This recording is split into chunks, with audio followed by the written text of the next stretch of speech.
दोस्तों, आप सभी को जय मसीह की। आज हम देखेंगे प्रभु यीशु मसीह की उन 7 वाणियों को जो उन्होंने क्रूस पर से कही। तो आइए हम देखते हैं पहली वाणी को जो लिखा है लूका 23:34 में। तब यीशु ने कहा, हे पिता, इन्हें क्षमा कर, क्योंकि ये नहीं जानते कि ये क्या कर रहे हैं। ये वचन से परमेश्वर के बोलने का अर्थ ये था, क्योंकि जो लोग उस पर दोष लगा रहे थे और उसे सजा देने की बात बोल रहे थे, वे लोग धर्मशास्त्र की बातों को नहीं समझ पाए थे कि शुरू से यीशु मसीह के बारे में क्या भविष्यवाणी भविष्यवक्ता लोगों ने किया है कि एक परमेश्वर का पुत्र मनुष्य के रूप में पृथ्वी पर आना है और सेवा करने के बाद उसे मृत्यु को सहना जरूरी है, जो मनुष्य के उद्धार के लिए है। इन बातों को वे लोग समझ नहीं पाए थे और उसे क्रूस पर चढ़ाने की बात कह रहे थे। हालांकि वे लोग यीशु मसीह को मार रहे थे, पर ये मृत्यु, ये ताड़ना सब उन्हीं के उद्धार के लिए है करके कोई नहीं समझ पाया। इसीलिए प्रभु यीशु मसीह पिता से ये प्रार्थना करते हैं कि हे पिता, इन्हें क्षमा कर, ये नहीं जानते हैं कि ये क्या कर रहे हैं, क्योंकि लोगों के उसके सजा देने का दंड लोगों पे ना पड़े करके यीशु मसीह ने ये प्रार्थना की थी। तो आइए अब हम बढ़ते हैं दूसरी वाणी की ओर जो लिखा है लूका 23:43 में। उसने उससे कहा, मैं तुझसे सच कहता हूँ कि आज ही तू मेरे संग स्वर्गलोक में होगा। प्रभु यीशु मसीह का क्रूस पर उस दाहिने हाथ वाले डाकू से इस बात को कहने का अर्थ ये है कि परमेश्वर के वचन के अनुसार जो सच्चाई से मन फिराते हैं, जब मनुष्य सच्चाई से मन फिराता है परमेश्वर के वचन के अनुसार, उसी समय वो यीशु मसीह के साथ स्वर्ग राज्य में प्रवेश करता है। हालांकि पुनरुत्थान बाद में है, पर उसी समय यीशु मसीह के साथ वो स्वर्ग राज्य में प्रवेश करता है। पर वो डाकू का अंतिम समय था और उसके बाद उसके पास और कोई समय नहीं था बचने के लिए। तो वह बिल्कुल ही प्रभु यीशु मसीह के साथ स्वर्ग राज्य के लिए नियुक्त किया गया था। और जब मनुष्य साधारण रीति से जीवित रहता है और जब सच्चा पश्चाताप करता है, फिर उसकी मृत्यु होने तक वह क्या अपराध करता है वो उसके ऊपर है, क्योंकि उसके लिए वो बात नहीं कही जा सकती, क्योंकि उसके पास समय है हर एक बातों के लिए। मन फिरा भी लिया, सच्चाई से पश्चाताप कर भी लिया, उद्धार पा भी लिया, उसके बाद का समय उसके पास है। तो वो समय के ऊपर डिपेंड करता है कि वो स्वर्ग राज्य जा सकता है कि नहीं।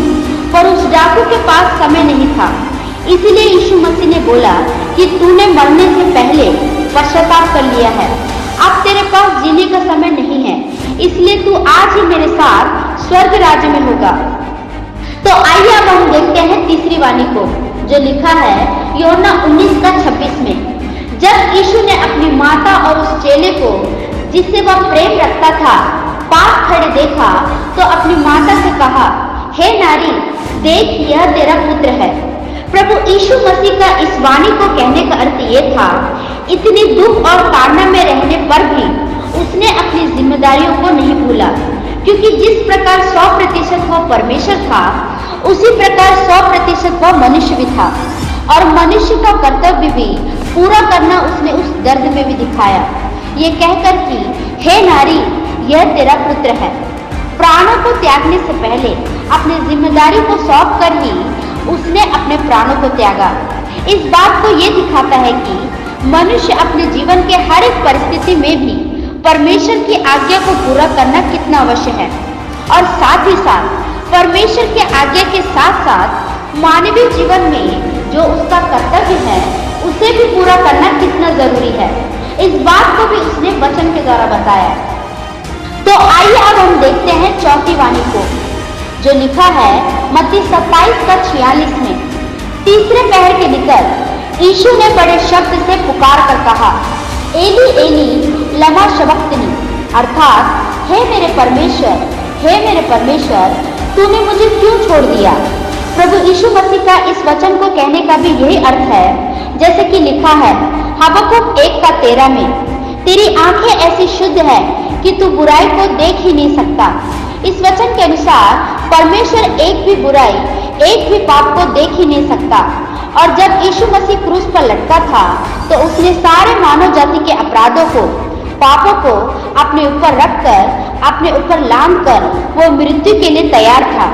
इसलिए पिता उसकी तरफ देखना नहीं चाहता था और उसने मुंह मोड़ लिया।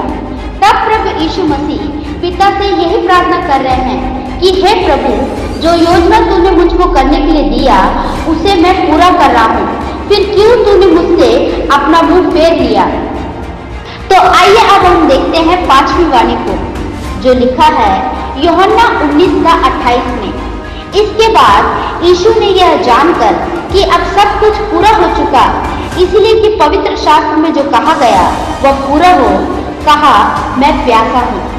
प्रभु यीशु मसीह ये वचन जब बोलते हैं कि सब कुछ पूरा हुआ, जानकर बोलते हैं कि मैं प्यासा हूँ, इसका क्या मतलब है? इसका मतलब ये है कि वो बहुत ताड़ना में था, बहुत दुख में था और प्यास से वो तड़प रहा था।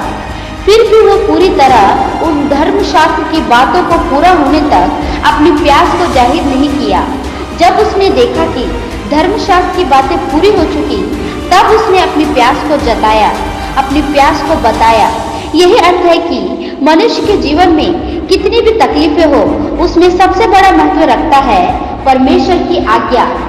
जिस तरह इंसान मरते मरते पानी के लिए तरसता है, उतना ही परमेश्वर की आज्ञा को भी पूरा करने के लिए इंसान के अंदर एक प्यास होना चाहिए।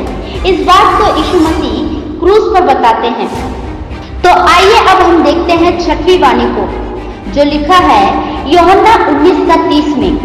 जब यीशु ने वह सिरका लिया तो कहा पूरा हुआ, और सिर झुकाकर प्राण त्याग दिया। ये वचन ये दिखाता है कि यीशु मसीह के ऊपर जो दुख और ताड़ना आए थे, उसमें सबसे आखिरी था उसके दर्द में उसको सिरका देना। उसकी ताड़ना का जो एक एक करके जो भी उस पर ताड़ना हुई थी, उसमें अंत में ये किया गया था कि प्राण जाने के पहले उसको सिरका दिया जाएगा। जैसे ही उसको सिरका दिया गया, वह समझ गया कि अब ये मेरी ताड़ना का आखिरी पड़ाव है, अब मुझे इस दुनिया से कूच करके जाना है। और उसने अपना प्राण त्याग दिया, मतलब उसने अपना प्राण खुद त्यागा है। जैसे कि वचन में लिखा है यूहन्ना 10:17 से 18 तक में, पिता इसलिए मुझसे प्रेम रखता है कि मैं अपना प्राण देता हूँ कि उसे फिर ले लूँ। कोई उसे मुझसे छीनता नहीं, वरन मैं उसे आप ही देता हूँ। उसी प्रकार उसने अपने प्राण को दे दिया। तो आइए अब हम देखते हैं 7वीं वाणी को, जो लिखा है लूका 23:44 में। और यीशु ने बड़े शब्द से पुकार कर कहा, हे पिता, मैं अपनी आत्मा तेरे हाथों में सौंपता हूँ। और यह कहकर प्राण छोड़ दिए। यीशु मसीह प्राण त्यागने से पहले कहते हैं कि हे पिता, मैं अपनी आत्मा को तेरे हाथों में सौंपता हूँ। जिस प्रकार हम जानते हैं मनुष्य के अंदर परमेश्वर जो है आत्मा को डालता है, उस आत्मा के ऊपर केवल परमेश्वर का अधिकार है। वही ले सकता है और वही दे सकता है। वचन में भी लिखता है कि मनुष्य केवल हमारे प्राणों को नष्ट कर सकता है, पर आत्मा को नहीं। इसलिए प्रभु यीशु मसीह भी मृत्यु के पहले अपनी आत्मा को परमेश्वर के हाथों में सौंपते हैं। क्यों सौंपते हैं? क्योंकि उनका जीवन पूरा परमेश्वर की इच्छा के अनुसार उसने जिया। जिस प्रकार परमेश्वर ने कहा, उस प्रकार सारी बातों को उन्होंने जी कर दिखाया। मृत्यु को भी उसने सहा। इसलिए अपनी आत्मा को परमेश्वर के हाथों में सौंपने का उसका पूरा अधिकार था। इन वचनों के द्वारा परमेश्वर आपको आशीष दे और आप सभी को हैप्पी गुड फ्राइडे। मिलते हैं नेक्स्ट वीडियो में। तब तक के लिए आप सभी को जय मसीह की।